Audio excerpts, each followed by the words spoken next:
everybody, welcome back to my channel. So I'm going to be doing another reading vlog. I don't know why I'm sat where I normally film because I feel like I'm all of a sudden trying to film. As I said in my last vlog, I'm moving on to truthwitch. I'm going to be reading Truthwitch by Cinder. My plan, or should I say my goal, is to finish this week, which could be a far-fetched plan because I have progression exams. I feel like I might have said this a few times, but I have progression exams coming up and I have to pass them, so obviously I'm doing a lot of revision at the moment as well. I am currently on page 105, the beginning of chapter 9. My goal last night was definitely to reach 100. I'm actually really enjoying it. It's really action-packed, it's fast-paced, and I kind of like that. It makes it more of an easier read. Good morning, guys. So as you can hear by my voice, I do have a lovely cold right now, and of course having a cold right now is not the best time to have it with the new virus going around. Anyway, I just wanted to say that it's Wednesday today. I didn't film... Did I film yesterday? I wanted to give an update. Yesterday I read a fair amount. I read around almost 150 pages because I'm now on page 244 of Truthwitch by Cinder, and I'm really enjoying this. Last night I was just kept on reading another chapter. So far we have a blood witch that is hot on the girls' tails, and he is chasing them because he wants the money prize at the end of the tunnel. In his perspective, he always talks about updating his father. However, I am not aware of who his father is. Okay, so I think it's about time to update you guys. It is 9:20 in the evening, and I have just unintentionally read 220 pages of Truthwitch by Cinder, and I have completely finished this book. It was so good, so fast-paced, kept me gripped into the book the whole time, and I'm definitely going to be picking up the sequel that is in my library because I've seen it there and I just need to get it now. It was easy to read because of its quick-paced nature, and I loved the relationships between the sisterly bonds that a thread sister or thread brother had for one another. I thought it was really thoughtful, and it made a change to see true friendship compared to love in a story, although we do get a little touch of romance. Okay guys, so I am back from college and I went to the library, returned my 2 books, and I also took out 2 more. First off, I got Wind Witch, which is the second book in the Truthwitch series by Cinder. I thought that this was just a duology, but I believe there is 3 books in this series, so I am very excited to give this a read when I get round to it. Obviously I've got a lot of books on my March TBR that are quite long, so I might not get around to this month, but I'll definitely touch into it next month if I don't. But yes, I'm very excited to read this one. Another one I got is a true crime book, and this is Papillon by Harry Cherry. I'm not really too sure, but my best friend Sophia highly recommends this book, and I did almost pick it up the last time that I was in Waterstones. However, I chose not to pick it up. This is about a guy who is commended for murder and he did not commit, and Harry Cherry, known as a Papillon, was sent to the penal colony of French Guiana. 42 days after his arrival, he made his first break, travelling 1,000 grueling miles in an open boat. Raptured, his spirit remained untamed. In 13 years, he made 9 amazing daring escapes, including one from the notorious Devil's Island. An immediate sensation upon its 1969 publication, Papillon is one of the greatest adventure stories ever told, a true tale of courage, resilience, and unbreakable will, with a new exclusive essay for Howard Marks. But yeah, this just seems like it's going to be really interesting. It's also a non-fiction, which I'm trying to read non-fiction books this year, so a true crime is probably a way that I will really enjoy doing it, especially because I am a law student as well. And those are the 2 books. The 2 books that I chose from my library. The book that I am now going to be reading is Tessa Christensen, The Surgeon. My mum has already read this book. She said it was really good, so I am very excited to give this a go. I'm definitely going to start this today. This was one of my most anticipated releases. Well, one of my most anticipated books to read for this year. I got this for Christmas. This is, I think, the last book that I got for Christmas I haven't read yet, so I'm very excited to read this book. Okay guys, so a quick reading update. I've literally been reading for about an hour and a half. I'm on page 116 of The Surgeon by Tessa Christensen, and this is so good already.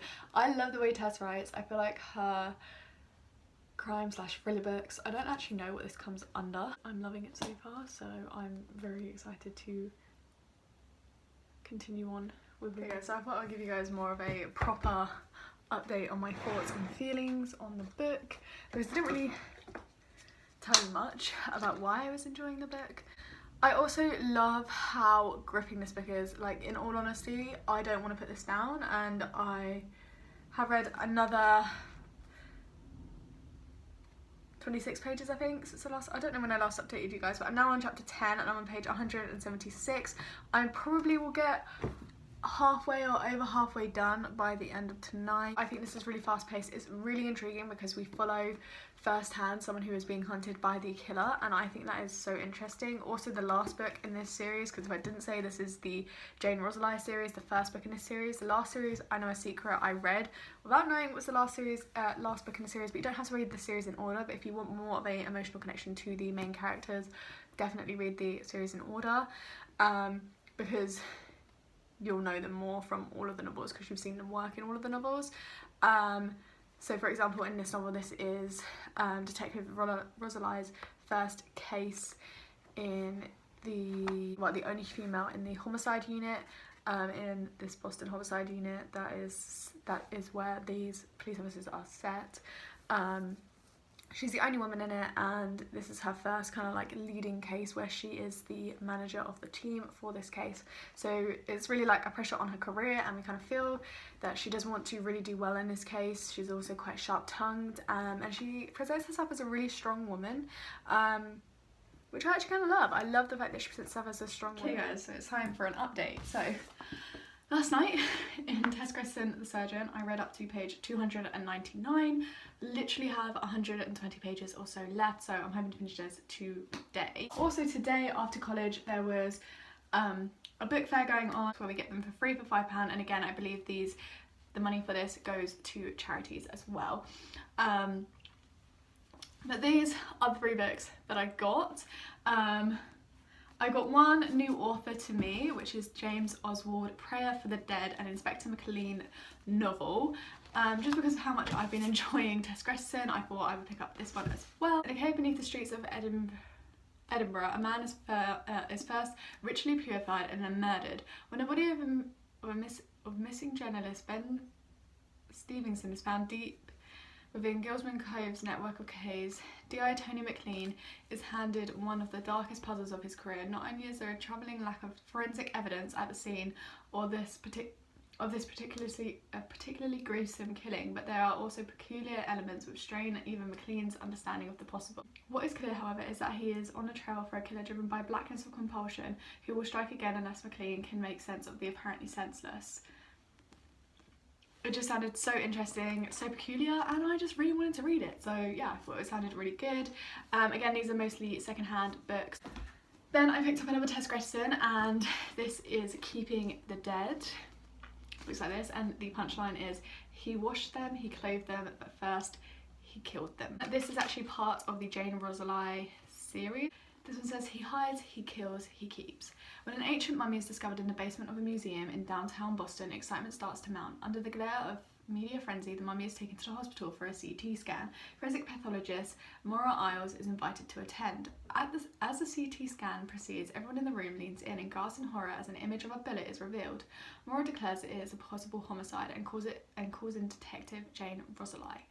When the preserved body of a second victim is found, and then a third, it becomes clear that taking lives is not enough for this terrifying killer, and that unless Rosalie and Isles can find and stop him, he will soon be adding yet another chilling piece to his monstrous collection.